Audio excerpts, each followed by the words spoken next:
La lluvia golpeaba los cristales de la casona colonial como dedos impacientes que buscaran entrar. Sofía cerró el libro de Derecho Constitucional y se frotó los ojos cansados. Las 2 de la madrugada marcaba el reloj de pared, su tic-tac resonando en el silencio pesado que solo las noches de tormenta traen a las casas viejas del centro de Ciudad de México. Había heredado aquella casa de su abuela apenas 6 meses atrás. Los pasillos altos, los techos con vigas de madera oscura y los mosaicos desgastados le daban un carácter que la hacía sentir conectada con sus raíces, aunque vivir sola en un lugar tan grande a veces la inquietaba. Especialmente en noches como esta, cuando el viento hacía crujir las puertas de madera antigua y la electricidad parpadeaba, amenazando con dejarla en completa oscuridad. Se levantó de la mesa del comedor y caminó hacia la cocina para prepararse un té. Sus pasos descalzos resonaron contra las baldosas frías, y notó que el aire parecía más espeso de lo usual, como si la humedad de la lluvia hubiera encontrado la forma de filtrarse entre las paredes centenarias. Mientras esperaba que hirviera el agua, un sonido la hizo detenerse. Un goteo constante, rítmico, que no parecía venir de la llave del fregadero. Giró la cabeza, escuchando con atención. El sonido provenía del pasillo que llevaba a las habitaciones traseras de la casa. Probablemente una gotera, pensó, aunque recordaba que hacía poco había revisado el techo después de las últimas lluvias. Tomó una linterna del cajón y siguió el sonido. Sus pies desnudos, sintiendo cada irregularidad del piso de mosaico. El goteo la guió hasta el pasillo principal. Ahí, justo en el centro, había un pequeño charco de agua que se formaba gota a gota. Dirigió la luz de la linterna hacia el techo, pero no vio ninguna mancha de humedad, ninguna grieta visible. El agua simplemente aparecía. Un escalofrío le recorrió la espina dorsal.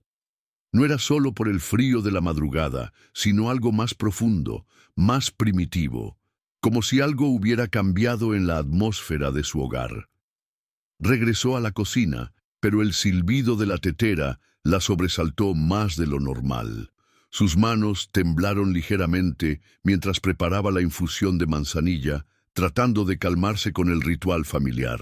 «Son solo los nervios por el examen de mañana», se dijo, «y esta casa vieja que hace ruidos raros cuando llueve». Pero entonces lo escuchó.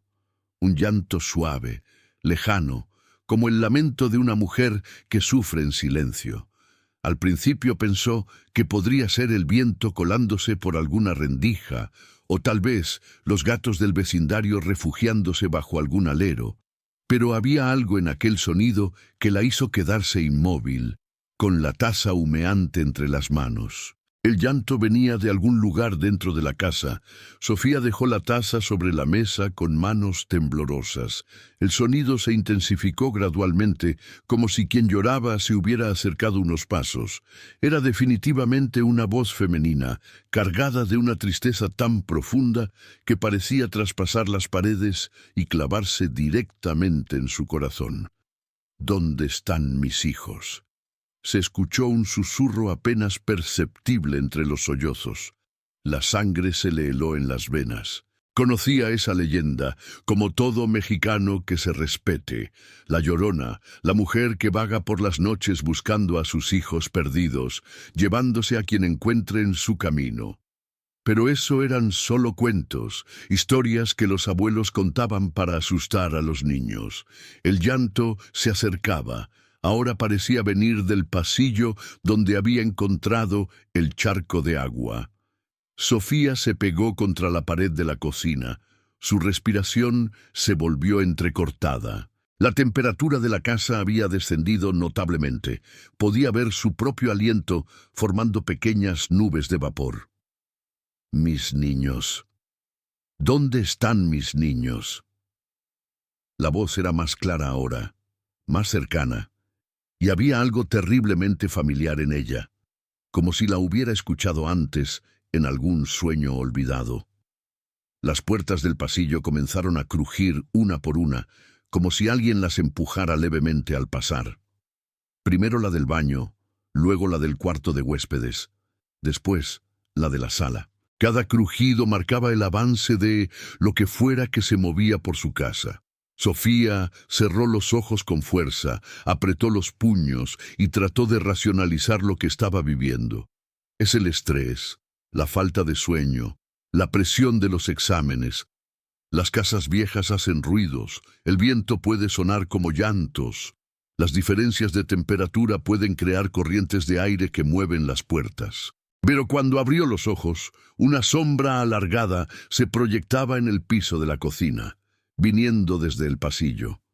Una sombra que no correspondía a ningún objeto conocido, que se movía lentamente, acercándose. El llanto ahora resonaba en toda la casa, amplificado por los techos altos y los espacios vacíos, y entre los sollozos comenzó a escuchar algo que la hizo temblar de la cabeza a los pies.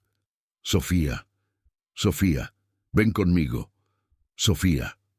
Su nombre. La voz conocía su nombre.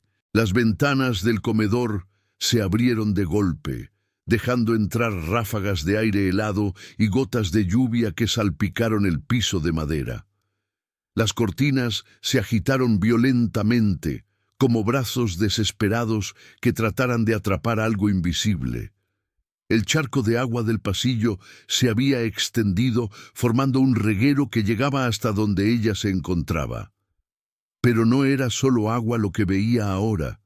Había huellas húmedas, como las que dejaría alguien que caminara descalzo por la casa. Sofía, ven conmigo, hija. Ven con la Llorona. Ya no podía negarlo.